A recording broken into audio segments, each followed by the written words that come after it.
अपने विचारों पर ध्यान दो, क्योंकि वह तुम्हारे शब्द बनेंगे। अपने शब्दों पर ध्यान दो, क्योंकि वह तुम्हारे कर्म बनेंगे। अपने कर्मों पर ध्यान दो, क्योंकि वह तुम स्वयं बनोगे। गलती उसी से होती है जो मेहनत से काम करता है। निकम्मों की जिंदगी तो दूसरों की बुराई खोजने में खत्म हो जाती है। इज्जत इंसान की नहीं होती है, जरूरत की होती है। जरूरत खत्म तो इज्जत खत्म। बोलना सीखिए, वरना जिंदगी भर सुनना पड़ेगा। उड़ने में बुराई नहीं है, आप भी उड़े, लेकिन उतना ही जहां से जमीन साफ दिखाई देती हो। सिर्फ वो लोग आपकी परवाह करते हैं जो आपको तब भी सुन सकते हैं जब आप चुप होते हैं। चिंता उतनी ही करिए जितने में काम हो जाए, उतनी नहीं कि जिंदगी ही तमाम हो जाए। आप अपने शब्दों को चाहे जितनी भी समझदारी से बोलिए, लेकिन सुनने वाला अपनी योग्यता और अपने मन के विचारों के अनुसार उसका मतलब निकालता है। यकीन करो, जो तुम्हें भूल चुका है वो भी याद करेगा। बस उसके मतलब के दिन आने दो। कहानी जिंदगी की यही है कि इसमें मनचाहा किरदार नहीं मिलता। जिंदगी तो अपने दम पर ही जी जाती है। दूसरों के कंधों पर तो सिर्फ जनाजे उठाए जाते हैं। आपकी मुस्कान, आपके चेहरे पर भगवान के हस्ताक्षर हैं। उसे अपने आंसुओं से धुलने या क्रोध से मिटने ना दें। कोई भी व्यक्ति हमारा मित्र या शत्रु बनकर संसार में नहीं आता। हमारा व्यवहार और शब्द ही लोगों को मित्र और शत्रु बनाता है। जो व्यक्ति हर वक्त दुख का रोना रोता है, उसके द्वार पर खड़ा सुख बाहर से ही लौट जाता है। जिसके पास उम्मीद और आस है, वो जिंदगी के हर इम्तिहान में पास है। हर कोई अपना नहीं होता, और यही सच है। कितने अजीब हैं ये जमाने के लोग, खिलौना छोड़कर जज्बातों से खेलते हैं। महान दिमाग विचारों की चर्चा करता है, औसत दिमाग घटनाओं की चर्चा करता है, और छोटा दिमाग लोगों की चर्चा करता है। अहंकार न पालिए जनाब, वक्त के समंदर में कई सिकंदर डूब गए। इन 5 जगहों पर हमेशा चुप रहें। पहला, जहां आपके शब्दों की कोई कीमत नहीं। दूसरा, जहां बोलने के बाद आपको पश्चाताप न करना पड़े। तीसरा, अगर आपके बोलने से किसी का दिल दुखता हो। चौथा, अगर आप गुस्से में हो, क्योंकि गुस्से में इंसान बिना सोचे समझे कुछ भी बोल देता है। और पांचवा, जहां आपको समझदारी से कोई सुनने वाला ना हो।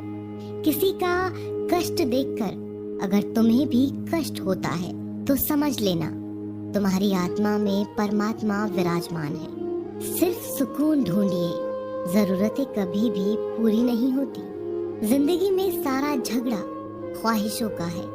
ना तो किसी को गम चाहिए और ना किसी को कम चाहिए। जिसके इरादे हमेशा साफ होते हैं, कई बार लोग उसके ही खिलाफ होते हैं। जो तुमसे तंग आ जाए उसे छोड़ दो, क्योंकि बोझ बन जाने से याद बनना बेहतर है। झूठ की खरीदारी ज्यादा दिन तक नहीं टिकती। सच एक ही सही अंत तक साथ देता है। किसी इंसान के आज को देखकर उसके भविष्य का मजाक मत उड़ाओ, क्योंकि समय में इतनी शक्ति है कि वो कोयले को धीरे धीरे हीरे में बदल देता है। समय जब फैसला करता है तब गवाहों की जरूरत नहीं होती।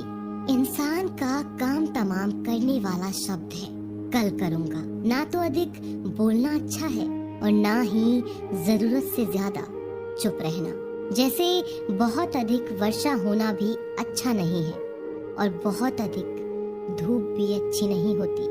विचार कीजिए, जब हमारा जन्म हमारी मर्जी से नहीं होता और मरण भी हमारी मर्जी से नहीं होता, तो इस जन्म मरण के बीच में होने वाली सारी व्यवस्था हमारी मर्जी से कैसे हो सकती है। जिंदगी में हर मौके का फायदा उठाओ, पर किसी की मजबूरी का नहीं। अगर जिंदगी मौका देती है तो धोखा भी देती है। जिंदगी की सबसे अच्छी दवा है जिम्मेदारी। एक बार पी लीजिए साहब, जिंदगी भर थकने नहीं देगी। जीवन में प्रयास सदैव कीजिए, लक्ष्य मिले या अनुभव, दोनों ही अमूल्य हैं। जिंदगी में तकलीफें तो हवा के झोंकों सी होती हैं, जो आती हैं और चली जाती हैं, पर जब जब ये आती हैं तो सभी के नकाब उतार कर जाती हैं। जो आपने सोचा है जरूरी नहीं कि वो मिल जाए, मगर जो भगवान ने सोचा है वो आपको जरूर मिलेगा। इंसान कर्म करने में तो अपनी मनमानी कर सकता है, मगर फल भोगने में नहीं। अपना वो होता है जिसके साथ बातें खुलकर की जा सके, ना कि संभल कर। मनुष्य अहंकार और गलतफहमी के कारण महत्वपूर्ण चीजों से दूर रहता है। गलतफहमियां सच नहीं बताती और अहंकार सत्य को देखने नहीं देता। अगर जिंदगी आपके साथ खेल रही है तो आप निश्चित एक बेहतरीन खिलाड़ी होंगे। जिंदगी का काम है ठोकर मारना, बिखरना है या निखरना है, ये तो आप पर निर्भर करता है। आज तुम्हारे जीवन में कितनी मुसीबतें हैं, इससे कोई फर्क नहीं पड़ता। फर्क पड़ता है तो बस इस बात से कि तुम उसका सामना कैसे करते हो। मनुष्य को इस संसार में जो भी मिला है उसमें उसको खुश रहना चाहिए। जो नहीं मिला उसके लिए दुख नहीं मनाना चाहिए। इंसान ने जितना उसके लिए सोचा है, भगवान ने उसके लिए उससे ज्यादा सोच कर रखा है। इसीलिए कभी भी किसी चीज के बारे में चिंता मत करो। प्रभु श्री राम ने घर में विरोध सहा है, कान्हा ने भी समाज में बहुत सहा है। यह आपके साथ भी होगा, पर अगर इससे आप ऊपर उठोगे तो ही कुछ नाम बनेगा। दूसरों पर निर्भर रहने वाले लोग कभी खुश नहीं रह पाते। इसीलिए इस लायक बनिए कि आपकी इच्छाओं को आप स्वयं पूरा कर सके। एक गांव में आग लग गई। आग बढ़ती जा रही थी और गांव वाले अपनी जान बचाने हेतु इधर उधर भाग रहे थे। एक चिड़िया ने ये दृश्य देखा और अपनी चोंच में पानी भरकर आग बुझाने का प्रयास करने लगी। वो बार बार अपनी चोंच में पानी लाती और आग पर डालती। जब गांव वालों ने चिड़िया को आग पर पानी डालते देखा तो उनमें भी जोश आ गया और बोले कि अगर ये चिड़िया प्रयास कर रही है तो हम क्यों नहीं कर सकते। सबने प्रयास किया और आग बुझ गई। ये सब एक कौवा देख रहा था।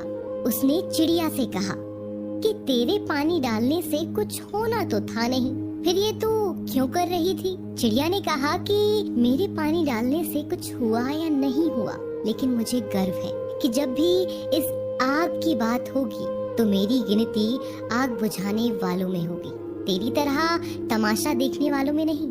एक बार एक किसान अपने खेत में काम कर रहा था। खेत में काम करते करते किसान की घड़ी खो गई।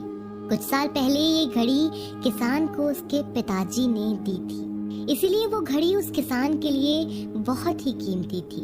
अब किसान सब काम छोड़कर घड़ी ढूंढने लगा, लेकिन बहुत देर होने के बाद भी उसको वो घड़ी नहीं मिली।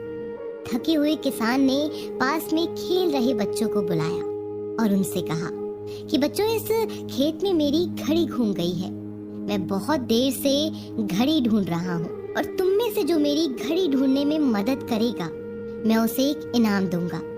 इनाम के उत्साह में सब बच्चे उस घड़ी को ढूंढने में लग गए, लेकिन इतने बड़े खेत में छोटी सी घड़ी ढूंढना बहुत ही मुश्किल काम था। कुछ घंटों बाद सब बच्चे जाने लगे। किसान ने भी अपनी उम्मीद छोड़ दी। अब वो भी घर जाने की तैयारी कर रहा था। आखिर में एक बच्चा किसान के पास आया और उसने बड़ी शान से कहा कि सब बच्चे चले गए, मुझे बस थोड़ी देर और घड़ी ढूंढने दीजिए ना। किसान ने कहा, ठीक है, मैं कुछ देर बाद आता हूँ, तुम देखो जब तक घड़ी मिलती है। किसान जब 20 मिनट बाद आया तब बच्चे के हाथ में घड़ी थी। किसान आश्चर्यचकित हो गया और बच्चे से पूछा कि तुमको इतनी जल्दी ये घड़ी कैसे मिल गई। बच्चे ने कहा कि सब जा चुके थे और अब इतनी शांति थी कि मैं धीरे धीरे पूरे खेत में घूमकर आवाज सुनने लगा। जैसे ही शांति में मुझे आवाज सुनाई दी, वैसे ही मुझे पता लग गया कि घड़ी कहाँ पर है। दोस्तों, ये कहानी शांत दिमाग का बहुत ही बढ़िया उदाहरण है। जब हमारा दिमाग शांत होता है, हर बड़ी चिंता खत्म हो जाती है और आसपास का शोर भी कम हो जाता है। तो हमारा दिमाग अपने आप काम करता है और हमें सही दिशा दिखाता है।